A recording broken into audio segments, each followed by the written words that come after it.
கர்த்தருடைய பரிசுத்த நாமத்துக்கு மகிமை உண்டாவதாக. அல்லேலூயா. எல்லாம் நல்லா இருக்கீங்களா? நம்ம ஆண்டவர் நல்லவராக இருக்கிறபடினாலே அவர் நம்மை கைவிட மாட்டார் என்ற ஒரு விசுவாசம் நமக்கு இருக்கிறபடினாலே நிச்சயமாக எப்பொழுதும் நன்றாகத்தான் இருப்போம். அல்லேலூயா, அல்லேலூயா. இடது கரத்தை உயர்த்தி அல்லேலூயா சொல்லுவோமா?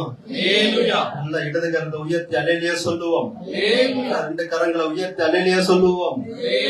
காலை வேலை நல்ல கரங்களை தட்டி நம்ம தேவாதி தேவனை மகிமைப்படுத்துவோம். அல்லேலூயா. ஆராதிக்கிற தேவன் சர்வ வல்லமை உள்ளவர். ஆமென். அவர் அன்பு நிறைந்தவர். எத்தனை பேர் சொல்ல முடியும்? அவர் அன்பினாலதான் இந்நாட்ல நம்ம உட்கார்ந்து இருக்கிறோம். ஆமென். அல்லேலூயா. அவர் மாத்திரம் அன்பில்லாதவராய் இருந்திருந்தார் நாம் இங்க வந்திருக்க வேண்டிய அவசியமே இல்லை. அல்லேலூயா. அவர் அன்புள்ள தெய்வம். அல்லேலூயா, அல்லேலூயா. நாட்களிலும் ஆண்டவர் நம்ம மத்தியில இருக்க எத்தனை பேர் விசுவாசிக்கிறோம்? சொன்னது போல எங்கு 2 அல்லது 3 பேர் நாமத்தில் கூட அங்கு நான் வருவேன் என்று சொன்ன ஆண்டவர் அந்த வார்த்தையின் படியாக நம்ம இடத்துல இருக்கிறார். அல்லேலூயா. நம்ம வேற யாரும் ஆராதிக்க வரவில்லை, நம்முடைய பெருமைகளை பேச வரவில்லை.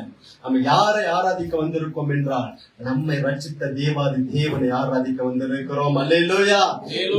வந்திருக்கிற தேவாதி தேவனை மீண்டுமாக கரங்களை தட்டி நம்ம தேவாதி தேவனை மகிமைப்படுத்துவோம். எடுத்து வாசிக்கலாம். மத்தேயு அதனுடைய 11 வசனத்தை நம்ம எடுத்து வாசிப்போம்.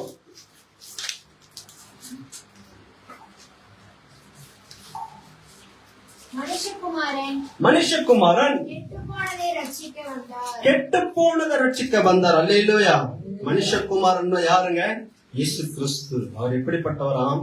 கெட்டு போனதை ரட்சிக்க வந்தாராம். கெட்டு போனவர்களாய் இருந்த நம்மை ரட்சிக்க இந்த உலகத்துக்கு வந்த தெய்வம். அல்லேலூயா, அல்லேலூயா. அவர் பரலோகத்தில் வீற்றிருக்கிற ஆண்டவர் இந்த பூலோகத்துக்கு ஒரு மனிதனாக தன்னை தாழ்த்தி மனுக்குலத்தை மீட்க வேண்டும் என்பதற்காக கெட்டு போய் இருக்கிற எல்லோரும் பாவத்தில் வாழ்ந்து கொண்டிருக்கிற இந்த மனிதர்களை ரட்சித்துக் கொள்ள வேண்டும், தன்னோடு கூட சேர்த்துக் கொள்ள வேண்டும் என்பதற்காக இந்த பூமியில் வந்தார். அல்லேலூயா. மனுஷகுமாரன் கெட்டு போன ரட்சிக்க பூமிக்கு வந்தார் என்று நம்ம வாசிக்கிறோம். அல்லேலூயா. ஏனென்றால் நம்ம எல்லோரும் எப்படிப்பட்டவர்களா இருக்கிறோம் என்றால் நம்ம எல்லோரும் தேவ சாயலில் உருவாக்கப்பட்டிருக்கபடினாலே நாம் ஆண்டவர் நம்மை தேடி வந்திருக்கிறார். நம் பாவம் செய்து இருந்தோம். உலகம் முழுக்க சாபத்தால் நிறைந்திருக்கிறது உண்மைதான். ஆனாலும் அப்படியே விட்டுவிட ஆண்டவர் விருப்பம் இல்லை. அவர்கள் போகட்டும், எனக்கு மீறினார்கள், என் பேச்சுக்கு மீறினார்கள், என் கட்டளைக்கு மீறினா இருந்தார்கள், அதனால் அவர் அழிந்து போகட்டும் என்று விட்டுவிடவில்லை. மாறாக இவர்களை, அந்த கெட்டு போனவர்களை மீண்டுமாக அவர்களை சேர்த்துக் கொள்ள வேண்டும், பரலோக வாழ்வை கொடுக்க வேண்டும். எதற்காக மனிதனை ஆண்டவர் உருவாக்கினாரோ அந்த நோக்கத்தை நிறைவேற்ற வேண்டும் என்பதற்காக நம்முடைய ஒரே பேரான குமாரன் இந்த உலகத்துக்கு அனுப்பினார். அல்லேலூயா, அல்லேலூயா. நம்ம ஆண்டவர் ரொம்ப நல்லவராய் இருக்கிறார். அல்லேலூயா. நம்ம எடுத்து ஒரு காரியத்தை வசனத்தின்படியாக நம்ம பார்க்கலாம். ஆதாம் ஏவாளை குறித்து நம்ம பார்க்க வேண்டியது கட்டாயம். ஏன்னா இந்த வசனத்துக்கு அது சொல்லி ஆக வேண்டிய கட்டாயம். ஆதாம் ஏவாளை பற்றி நாம் எல்லோரும் அறிந்திருக்கிறோம். ஆண்டவரால் படைக்கப்பட்ட முதல் மனிதன் யார் என்றால் அது ஆதாம் என்பதை நாம் அறிந்திருக்கிறோம். இந்த மனிதன் மூலமாக ஆண்டவர் தன் திட்டங்களை வைத்திருந்திருப்பார். பரிசுத்த சந்ததியை உருவாக்க வேண்டும் என்பது ஆண்டவர் திட்டம் வைத்திருந்திருக்கலாம். ஆனால் அந்த திட்டங்கள் எல்லாம் சாத்தானால் அது வேறு வழியில் போயிட்டு இருக்கலாம். அதற்காகத்தான் இயேசு கிறிஸ்து உலகத்துக்கு வந்தார் என்பதை நாம் அறிந்திருக்கிறோம். ஆதாம் முதலில் படைக்கப்பட்ட மனிதன். பின்பு ஏவாளை உருவாக்கினார் என்று நாம் வாசிக்கிறோம். ஆதாமே ஆண்டவர் மண்ணினாலே உருவாக்கினார் என்று நம்ம பார்க்கிறோம். ஆனா ஏவாளை உருவாக்கும் போது மண்ணினாலே அல்ல, ஆதாமுடைய ஒரு பகுதியாக விலா எலும்பிலிருந்து உருவாக்கினார் என்பதை நாம் வாசிக்கிறோம். ஆதாமுக்குள்ளிருந்து தான் ஏவாளை உருவாக்கினார் என்பதை நாம் அறிந்து கொள்ள வேண்டும். தேவ பிள்ளைகளே, அப்படிப்பட்ட மனிதனை உருவாக்குவதற்கு முன்பாகவே இந்த மனிதனுக்கு என்னென்ன தேவை என்பதை ஆண்டவர் அறிந்திருக்கிறார். இவன் ஜீவ ஆத்மா ஆன பிறகு இவன் ஜீவனுள்ள ஒரு மனிதனாக இருக்கும் பொழுது எனக்கு இது இருந்தால் நன்றாக இருந்திருக்குமே, இந்த வசதி எனக்குள் இருந்தால் நன்றாக இருந்திருக்குமே அப்படி என்று சொல்லாத அளவிற்கு ஆண்டவர் முதலில் மனிதனுக்காக சகலத்தையும் உருவாக்கினார். அல்லேலூயா. சகல வசதிகளையும் சொல்லுங்க, நல்ல வசதியா இருக்கிறாங்கன்னு சொல்லிட்டு நம்ம சொல்லுறோம். யார சொன்னோம்னா மற்றவங்களை பார்த்து சொல்லுவோம், குறிப்பிட்ட மனிதர்களை பார்த்து சொல்லுவோம். ஏனென்றால் எல்லா வசதியும் நிறைந்தவர்கள் என்று அவங்க சொல்லிக் கொண்டிருப்போம். ஆனால் இங்கு உண்மையாகவே ஒரு வசதி குறைவில்லாமல் வாழ்ந்த முதல் மனுஷன் யாருன்னா அது ஆதாம் தான். அல்லேலூயா.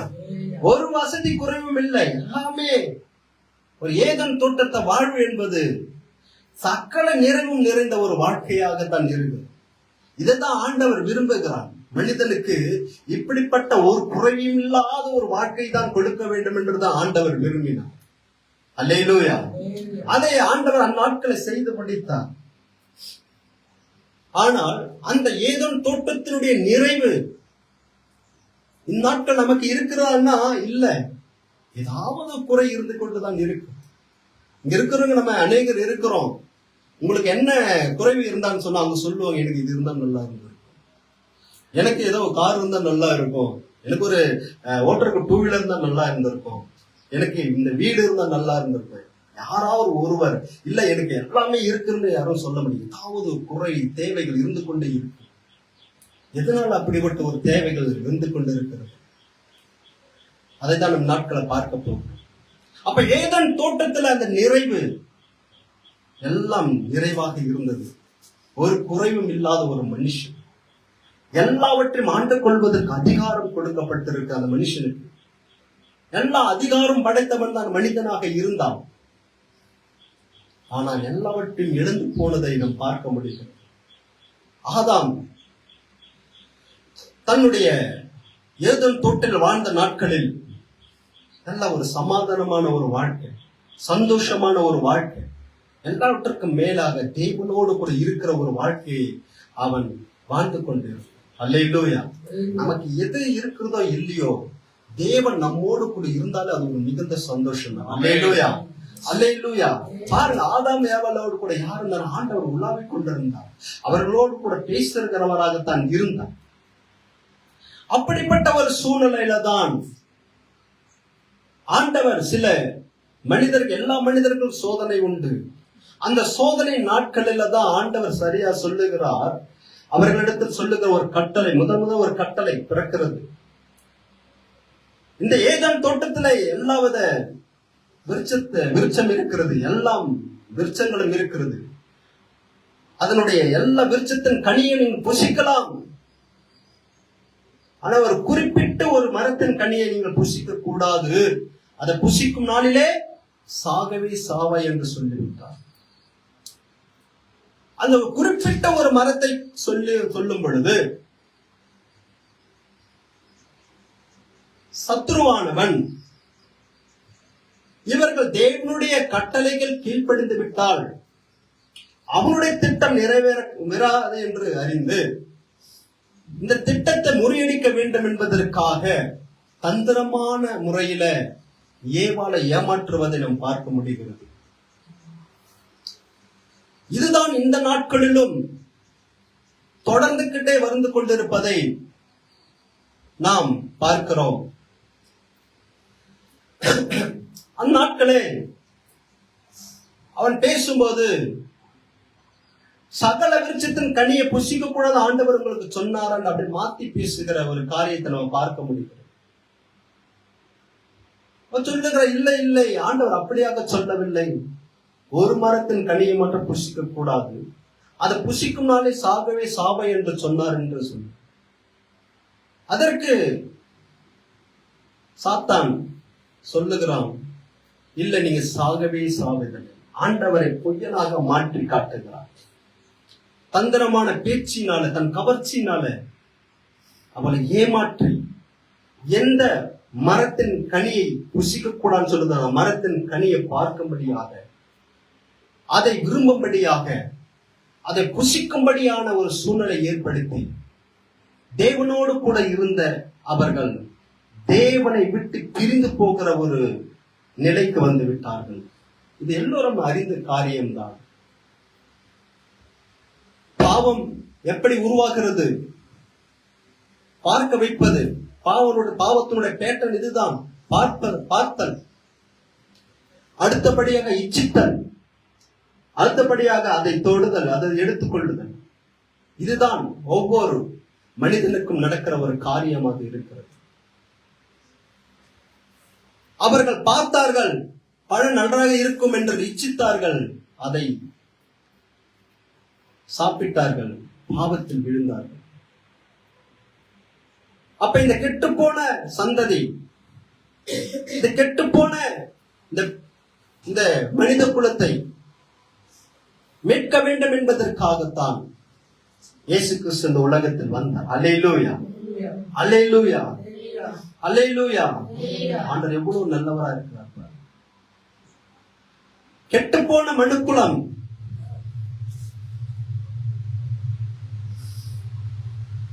ரோமர் அதனுடைய 3ஆம் அதிகாரம் அதனுடைய 23ஆம் வசனத்தின் வாசிக்கும் போது, எல்லாரும் பாவம் செய்து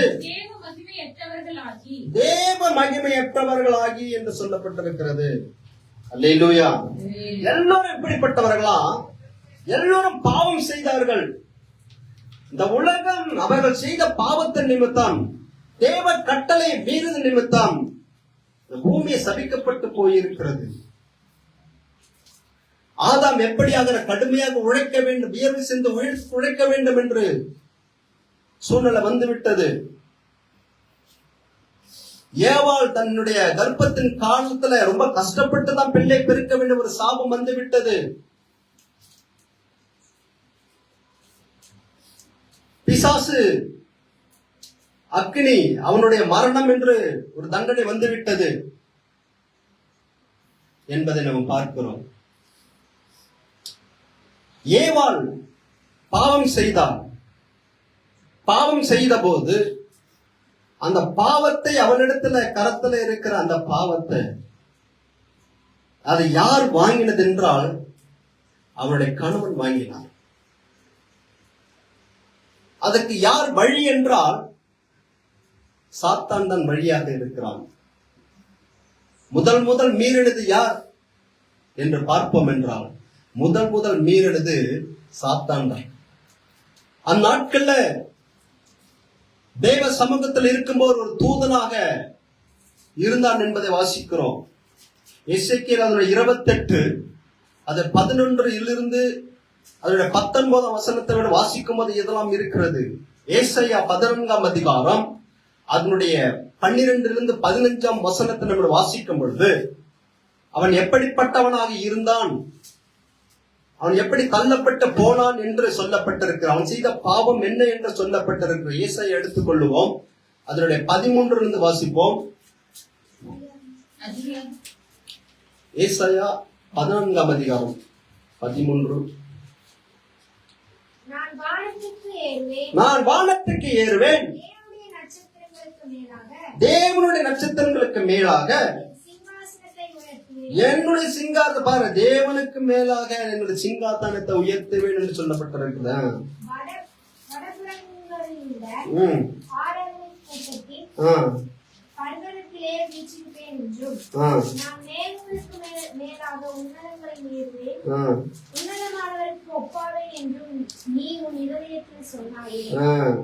இருதயத்துல தான் சொல்லி இருக்கு, தேவனுக்கு ஈக்குவலா இருப்பேன் அப்படின்னு சொன்னதுல அவன் பெருமையுள்ளவனாக இருந்தபடினாலே அவளையும் அவன் சார்ந்த கூட்டமும் கீழே தள்ளப்பட்டு போனது என்று பார்க்கிறோம். முதல் மீறுதல் எங்க நடந்தது? இங்கதான் மீறுதல் நடக்கிறது. அதனால இந்த மீறுதலை அப்படியே மனுக்குலத்தை கொண்டு வர வேண்டும், இவர்களை தேவனை விட்டு பிரிக்க வேண்டும் என்பதுல அவன் குறிக்கோளாக இருக்கிறான். அதற்காகத்தான் அவன் அயராது உழைத்துக் கொண்டிருக்கிறான். கடுமையான உழைப்பால் யாருன்னா பிசாசுதான். பயங்கரமா உழைத்துக் கொண்டிருக்கிறான். கடுமையான உழைப்பு. இவர்களை ஏமாற்றி விட வேண்டும். ஆதாம் ஏவாளை எப்படியாக ஏமாற்றினானோ அப்படி போல இந்த மனுக்குலத்தை அதே பேட்டனோடு எல்லாரும் ஏமாற்றிக் கொண்டிருக்கிறான். பார்க்க வைத்துவது, அதை ஆசைப்படுவது, அதன் பின்பாக அவர்களை முழுமையாக பாவத்துக்குள்ளாக அவர்களை பாவியாக மாற்றுவது. இதுதான் நடந்து கொண்டிருக்கிறது. 1 யோவான் அதனோட 2ஆம் அதிகாரம் 16வது வசனத்தை நம்ம எடுத்து வாசிக்கும் போது இப்படியாக சொல்லப்பட்டிருக்கிறது. ஏனெனில் மாம்சத்தின் நிச்சயம், கண்களின் நிச்சயம், ஜீவனத்தின் பெருமையாக உலகத்தில் உள்ளவைகள் எல்லாம் பிதாவினால் உண்டானவைகள் அல்ல, அவைகள் உலகத்தில் உண்டானவைகள். நம்ம புரிந்து கொள்ள வேண்டும். கண்களின் நிச்சயம் யார் கொண்டு வருகிறது? மாம்சத்தின் நிச்சயம் யார் கொண்டு வருகிறது? ஜீவனத்தின் பெருமை யார் கொண்டு வருகிறது? இதெல்லாம் உலகத்தில் உண்டானவைகள். இந்த உலகத்தை அதிகாரம்குள்ளாக, இந்த உலகத்தில் இருக்கிற அந்த உலகத்தின் அதிபதியாக பிசாசன் கொண்டு வந்த ஒரு காரியமாக இருக்கிறது. இதுதான் தேவனை விட்டு பிரிக்கிற ஒரு காரியமாக இருக்கிறது என்பதை நாம் அறிந்து கொள்ள வேண்டும். தேவனை விட்டு பிரிக்கிற எந்த காரியமாக இருந்தாலும் நாம் அதற்கு இடம் கொடுப்போம் என்றால் நாம் பிசாசுக்கு நம்ம கை கொடுப்போம் என்று அர்த்தம். நான் உன்னை எஜமான ஏற்றுக்கொள்கிறேன், நீ எனக்கு தலைவனாய் இருந்து என்னை வழிநடத்தி என்று சொல்லி அவனோடு கை கொள்வதற்கு சமானம் என்பதை புரிந்து கொள்ள வேண்டும். ஏவாள் அதுதான் செய்தாள். ஆண்டவர் சொன்ன கட்டளைகள் மறந்து போய்விட்டது. மாறாக நீ எனக்கு எஜமானா இரு என்று சொல்லி அவன் சொல்லுவதற்கு இசைந்து அவன் பாவத்தில் விழுந்து அவன் கணவனாரோ ஆதாமோ என்ன செய்தான்? தன் மனைவி சொன்ன பேச்சுக்கு கேட்டு அவர்களோடு கூட அவனும் கை கொடுத்து விட்டான். இதுதான் நாட்கள் நடக்கிறது. ஒரு மனுஷனை கேட்டால் உனக்கு எப்படிப்பட்ட ஒரு பாவ வாழ்க்கை வந்ததுன்னு சொன்னா அங்க சொல்லுவாங்க, எங்க தகப்பன அதை செய்திருந்தா, எங்க தகப்பன குடித்திருந்தாலும் அவங்க பிள்ளைகளும் அப்படியே குடிப்பார். முப்பாட்டங்கள் வணங்கின ஒரு தவறான வணக்கம் இருக்கும். இது எங்களுடைய குல தெய்வம் என்று சொல்லிக் கொண்டிருப்பார்கள். என் தகப்பனார் வணங்குற வழி இதுதான், அதனால் நான் இப்படித்தான் போவேன் என்று சொல்லுவார்கள். என் பிள்ளைகள் இப்படியாக இருக்கும், நானும் அதே தான் தொடர்ந்து வருவேன் என்று சொல்லுவார்கள். பரம்பரையாக தொன்று தொட்டு வருகிற காரியமாக இருக்கிறது. இதனால் ஒரு பிரயோஜனம் உண்டா என்றால் அதற்கு தெரியாது. ஆனா அதற்கு முன்பாக ஒரு வழி இருக்கும். அது யார் காட்டுற வழி என்றால் பிசாசு காட்டுகிற வழி. அந்த வழிக்கு நம்ம கை கொடுத்துக் கொண்டிருக்கிறோம். அவன் எந்த வழியை நம்ம கொண்டு போகிறான் என்று அவர்களுக்கு தெரியாது. இந்த வழியை நம்ம பயன்படுத்தால் எங்கு போய் சேரும் என்பது அவர்களுக்கு தெரியாது. ஏனென்றால் அவர்கள் தேவனை விட்டு பிரிக்கிற பிசாசு, தேவனை விட்டு பிரிக்கிற ஒரு யுக்தியை அவன் செயல்படுத்திக் கொண்டிருக்கிறான். ஆதாம் ஏவாள் செய்த பாவத்திற்கு ஆதாமும் போய் கை குலுக்கி அதை வாங்கிக் கொண்டார். பின்பு அந்த சந்ததி வாங்கிக் கொண்டது, அதையும் நாம் வாங்கிக் கொண்டுதான் நம்ம இருக்கிறோம். கொன்று நம்ம பாவத்தில் விழுந்து போய் இருக்கிறோம். தேவனை விட்டு பிரிந்து போகிற ஒரு காரியத்துல எல்லா மனுக்களும் அப்படியாக முக்கியத்துவம் கொடுக்கிறது. அதான் நம் பாவிகளாய் இருக்கையில் நம்ம எல்லாம் அந்த உலகம் எல்லாம் பாவம் செய்து தேவ மகிமற்றவளாகி போய்விட்டது. எல்லா மனுக்குலத்தையும் சொல்லப்பட்டிருக்கிற ஒரு காரியம். நாம் யோசேப்பை எடுத்து பார்க்கும் பொழுது யோசேப்பு எப்படிப்பட்டவராக இருந்தார் என்பதை நாம் அறிந்திருக்கிறோம். வாழ்ந்த காலத்தில் ரொம்ப உத்தமமான ஒரு மனுஷனாக யோசேப்பு இருந்தார். ஆதியாகமம் 39, 38, 39 அதுல ஃபுல்லா நம்ம வாசிக்கும் போது சொல்லப்பட்ட ஒரு காரியம் இருக்கிறது. யோசேப்பு ஒரு தரிசனம், ஆண்டவர் கொடுத்த தரிசனத்தோடு வாழ்ந்து கொண்டிருந்த ஒரு மனுஷன். அவன் தன் தகப்பனுக்கு ஒரு நல்ல பிரியமான ஒரு மனுஷனாக இருந்தான். ஆனால் சகோதரர் மத்தியில ஒரு எதிர்ப்பு இருந்து கொண்டுதான் இருந்தது.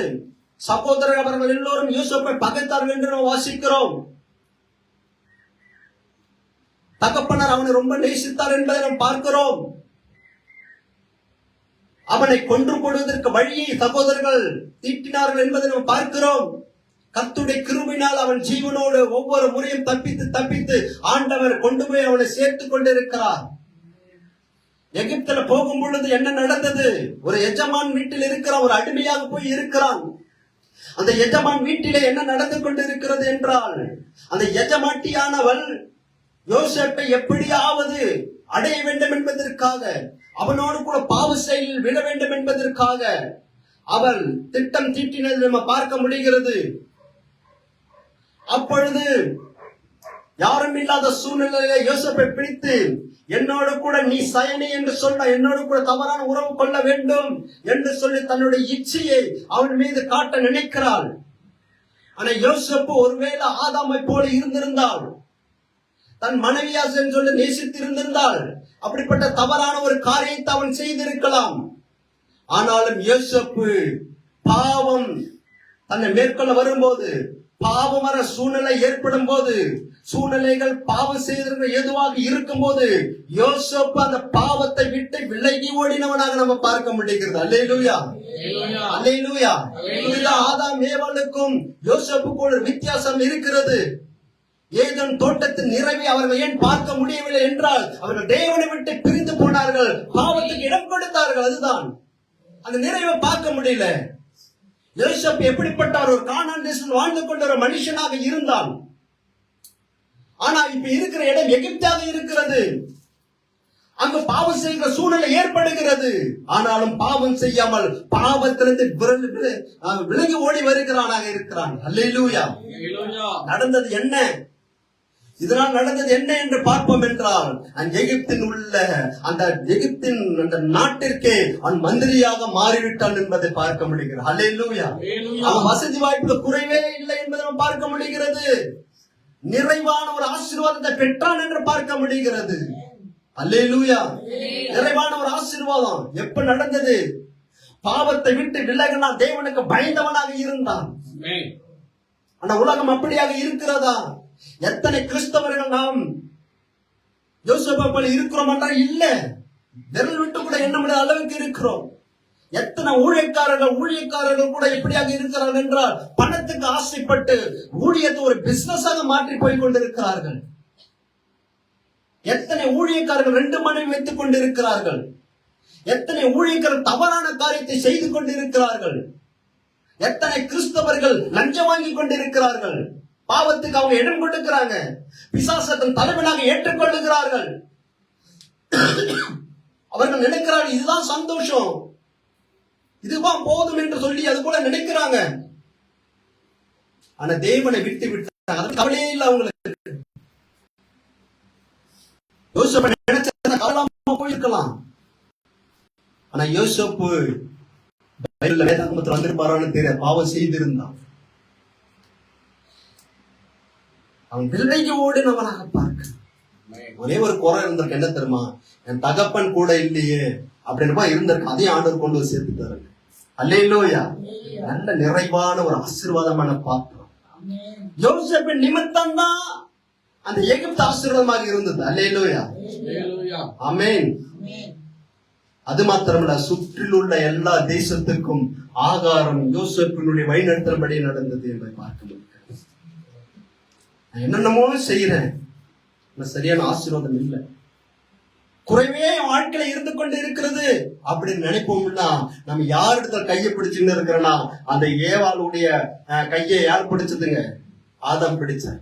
ஆதாமுடைய கையை நம்ம பிடிச்சுக்கிட்டு வாழ்ந்து கொண்டு இருக்கிறோம் என்று புரிந்து கொண்டது.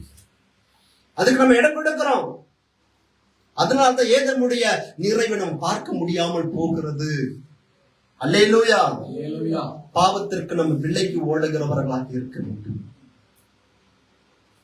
பாவம் தானே, என்னால முடியல, எப்படியாவது ஏதாவது பாவம் செய்து விட்டுறேன், ஏதாவது நான் தவறான காரியத்தை பேசிடுறேன், தவறாக நான் பார்த்துடுறேன், ஏதாவது ஒரு விதத்தை நான் மீறி நடந்துடுறேன், என்னால இதை கண்ட்ரோல் பண்ண முடியல.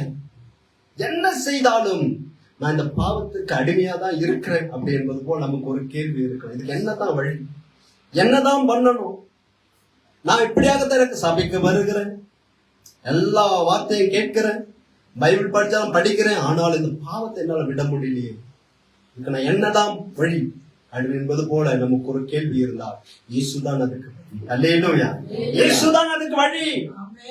கெட்டு போன இருக்கிற நம்மை, கெட்டு போய் இருந்த நம்மை மீட்கும்படியாக வந்த இயேசுதான் அதுக்கு ஒரே வழி. அல்லேலூயா. நல்ல வலது கட்டு அல்லேலூயா சொல்லுவோமா? இயேசுவே நீ நல்லவர் என்று சொல்லுவோமா? அல்லேலூயா. அவர்தான் நமக்கு வழியே தவிர வேறு ஒன்று இந்த உலகத்துல இல்ல. யாரும் நம்ம மீட்க முடியாது. இந்த தேசத்துல ஒரு பிரதமர் உயர்ந்த பதவியில் இருந்தாலும் அவர் பதவியில் இருப்பவரை தவிர இந்த பாவத்துக்கு அவரால் விடுதலை கொடுக்க முடியாது. இயேசுதான் பாவத்தை விடுதலை கொடுக்க முடியும். அல்லேலூயா. பரிசுத்தம் உள்ள தெய்வம். யோவான் 8:46 வசனம் எப்படியாக சொல்லுகிறது? என்னில் ஒரு பாவம் உண்டு எவன் சொல்ல முடியும் என்று சொல்லுகிறார். என்னிடத்தில் பாவம் உண்டென்று உங்களில் யார் என்னை குற்றப்படுத்தக்கூடும்?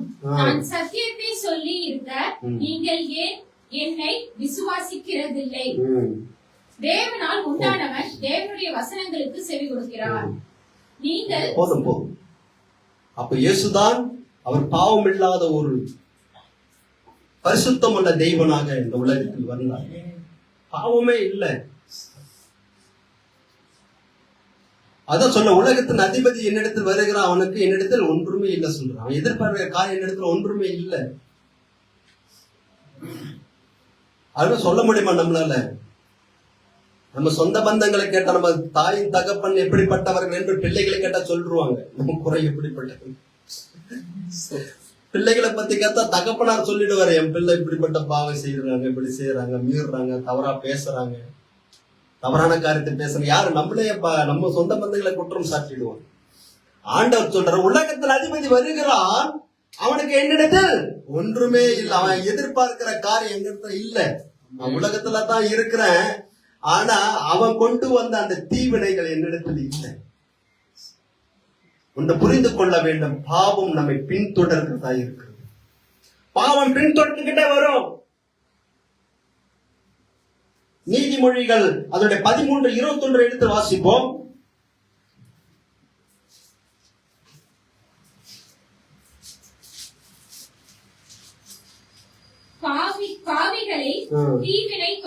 பாவிகளை தீவினை தொடர்ந்துகிட்டே இருக்குமா? எத்தனை பேர் பாவத்துல இருக்கிறாங்க, தவறான வணக்கத்தை தொழுது கொள்ளுகிறார்கள், அப்படியே மரித்து போறாங்க. அவன் சந்ததி என்ன பண்ணுது, அவன் பிள்ளைகளும் அப்படியே தவறான பாதை நடந்து கொண்டு போகிறார்கள். அந்த பாவிகளை இந்த தீவினை தொடரும் என்று வசனம் சொல்லுகிறது. என்னாகமம் அதன் 32:23 எடுத்து வாசிங்க.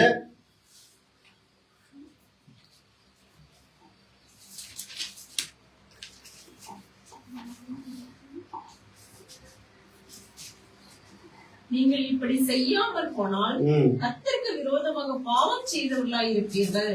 உங்கள் பாவம் உங்களை தொடர்ந்து பிடிக்கும் என்று நிச்சயமாய் அறியுங்கள். உங்கள் பாவம் உங்களை தொடர்ந்து பிடிக்கும். நிச்சயமாய் அறியுங்கள். பாவத்திலே வாழ்ந்து பாவத்திலே மரித்து போனால் அந்த பாவம் நம்ம எப்படியாக தொடர்ந்து பிடிக்கிறதா இருக்கிறது என்பதை நாம் அறிந்து கொள்ள வேண்டும். ஹல்லேலூயா, ஹல்லேலூயா. அப்ப இந்த தொடர்ந்து வருகிற பாவத்துக்கு ஒரு பிரேக் வேணும்.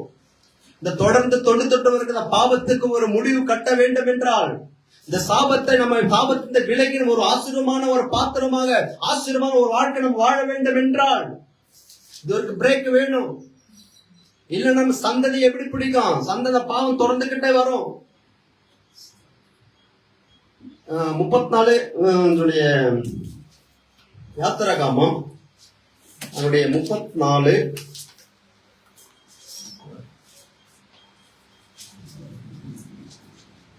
7 எடுத்து வாசிங்க. 1000 தலைமுறைகளுக்கு இரக்கத்தை காக்கிறவர், அக்கிரமத்தையும் மீறுதலையும் பாவத்தையும் மன்னிக்கிறவர், குற்றவாளியை குற்றமற்றவனாக விடாமல்